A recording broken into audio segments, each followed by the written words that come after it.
You could definitely make the argument that Trea Turner is the new best shortstop in all of Major League Baseball, and maybe he's been that way for quite some time. But now that he's a free agent, here are 5 teams in baseball that are going to throw a lot of money at Trea Turner to try and get him to be their starting shortstop on opening day of 2023. Now, if you're a Dodgers fan, one thing I do want to let you know, you won't be losing Trea Turner for nothing because you just extended a qualifying offer. All that means is, let's say the Red Sox or the Mets, if they sign Trea Turner, they're going to owe the Dodgers a 2nd-round pick, a 5th-round pick, and $1 million in international money. But let's say a lesser team like the Orioles, if they sign TT, they're only going to owe the Dodgers a 3rd-round pick. So again, if you lose them, it won't be for nothing. We're going to start with a bang, a team that just made it to the World Series. The Phillies, they could use a new second baseman. I fully believe that if the Phillies did sign Trea Turner, he would not be their opening day shortstop because Bryson Stott, he was a 1st-round pick. I believe that he is really good with the glove. He's also my friend. And Trea, he plays way better defense, almost premium defense at second base. So when you have a lineup that includes Trea Turner,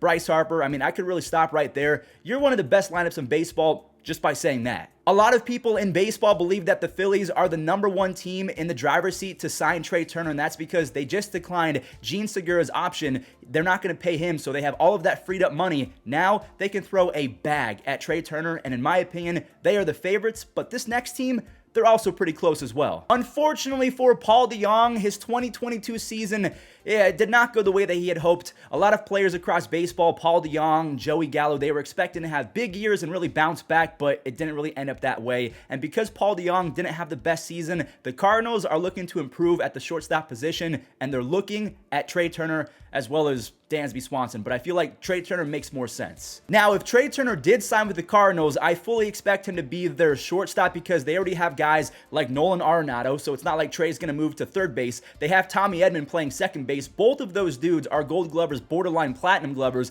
They have Goldie at 1st. When you insert Trea Turner into that lineup, you automatically become a more athletic team. You become maybe the best offense in all of Major League Baseball when you factor in Trea Turner, Nolan Arenado, Paul Goldschmidt. I really like Lars Nootbaar. Dylan Carlson isn't the worst. Maybe Tyler O'Neill has a bounce back 2023. He had some flashes of greatness in the second half of last year. To me, the Cardinals, if they did sign Trea Turner, I know that doesn't fix the pitching issues, but that would be a devastating lineup in my opinion. And I really think that the Cardinals are going to go for Trea Turner and throw him a lot of money. Now, let's say that he doesn't go with the Phillies or the Cardinals. One team that could have a hole at shortstop, the Atlanta Braves, and that's because Dansby Swanson saved his best season as a major leaguer for the final year of his contract, so he is going to get a ton of money as well. Now, if the Phillies and the Cardinals aren't able to sign Trea Turner, I think that the Braves would be an excellent plan C option, but of course, the Braves, they're always going to be in the running for whoever they want. Whether that's Xander Bogaerts as the Dansby replacement or they re-sign Dansby Swanson,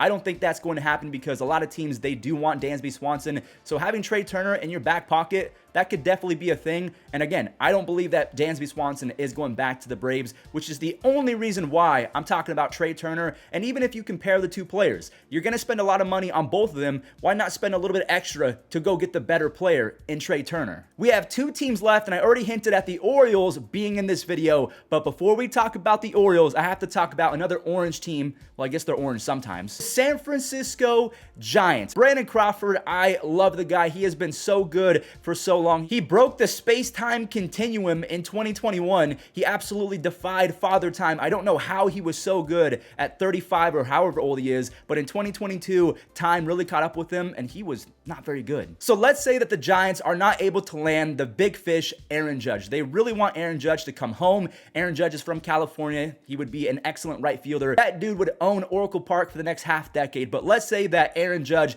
goes back to the Yankees. A nice fallback option would be Trea Turner at second base. Brandon Crawford, he is a free agent after the 2023 campaign. I don't believe that they would release him, trade him. Brandon Crawford has been a fixture for the Giants for quite some time, so they would kind of send him off heroically. Thanks for everything. Give you a nice Viking send-off, and then in 2024, they would move Trea Turner to shortstop, and they would sign someone else to play second base, or they would keep Trea Turner at second and bring up one of their prospects like Marco Luciano to play shortstop, which honestly, that sounds like a lot of fun. Marco Luciano, if you're not aware, he is one of the top 10 prospects, I believe, or top 20 in all of Major League Baseball. The dude has unreal tools. He could be special. And when you combine him with other prospects like Elliot Ramos, Joey Bart, I believe that he's going to get better in 2023. The Giants could be a younger team and a more talented team for the next few years. Now, speaking of young and talented, I believe that the Orioles fit that mold perfectly, and they are in a prime position to not only acquire, I'm hearing rumors about Jacob deGrom. I've heard rumblings that they are making it a priority to not only acquire talent, but acquire talent at a stupid pace and spend as much money as it takes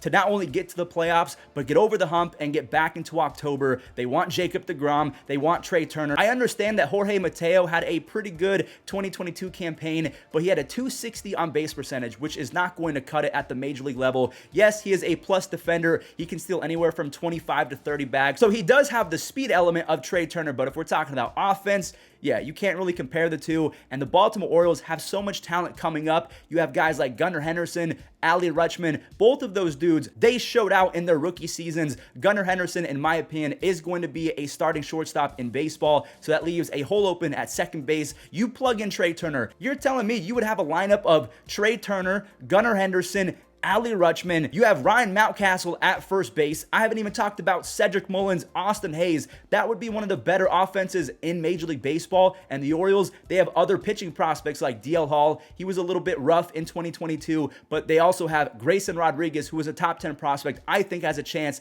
to be the next big thing as a pitcher in baseball. So the Orioles, in terms of future, it would be a match made in heaven for Trea Turner to take his talents to Camden Yards. That would be a lot of fun. And the Orioles, they were basically sniffing the playoffs in 2022. So they have the talent already. They just have to ejectocito on a few players. They have to spend some money, go get deGrom, go get Trea Turner, shock the world, and really beat up the AL East in 2023.